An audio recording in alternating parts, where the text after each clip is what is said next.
1974. Nous sommes en Allemagne et une équipe africaine va se faire remarquer malgré elle. C'est l'équipe du Zaïre du dictateur Mobutu. Championne d'Afrique en titre, la sélection de l'ancien Congo est menée par Vidinic, le sélectionneur yougoslave qui avait conduit le Maroc jusqu'au mondial au Mexique. Prometteuse sur le papier, l'équipe des Léopards est aussi la première à représenter l'Afrique subsaharienne en Coupe du Monde. Hélas, la réalité sera plus dure. Outil d'influence et vitrine du régime, la pression sur la sélection est énorme. Elle a beau rassembler quelques-uns des meilleurs joueurs du continent, comme le gardien Robert Kazadi Mwamba, Ndai Mulamba, l'un des meilleurs buteurs de la CAN, ou Raymond Bouanga Tchimenu, le ballon d'or africain 1973. Les matchs vont être difficiles. Défaits par l'Écosse 2-0 lors de son premier match, les Léopards sont enthousiasmants, mais ils montrent d'emblée leurs limites et leur inexpérience, en attaquant à tout va. Face à la Yougoslavie, le problème est différent. Privés des 25 000 $ de prime de match, les joueurs lèvent littéralement le pied, et leur gardien promet même une grève des arrêts. Mobutu intervient, mais l'argent n'est pas versé. Le résultat est alors sans appel, 9 buts.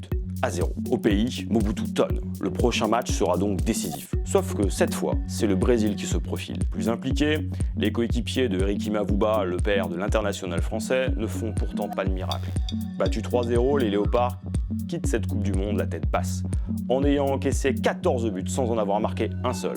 Un record pour une équipe africaine. Alors retour au pays, personne ne les attend et menacé par le régime, aucun joueur n'aura la chance de poursuivre une carrière professionnelle en Europe. La honte nationale qui fait suite au Mondial 74 conduit Mobutu à se détourner du football pour privilégier la boxe. L'échec des Léopards est ainsi l'un des déclencheurs de la venue de George Foreman et Mohamed Ali au Zaïre pour un combat qui va rester dans l'histoire de la boxe poids lourd, Rumble in the Jungle, le 30 octobre 1974.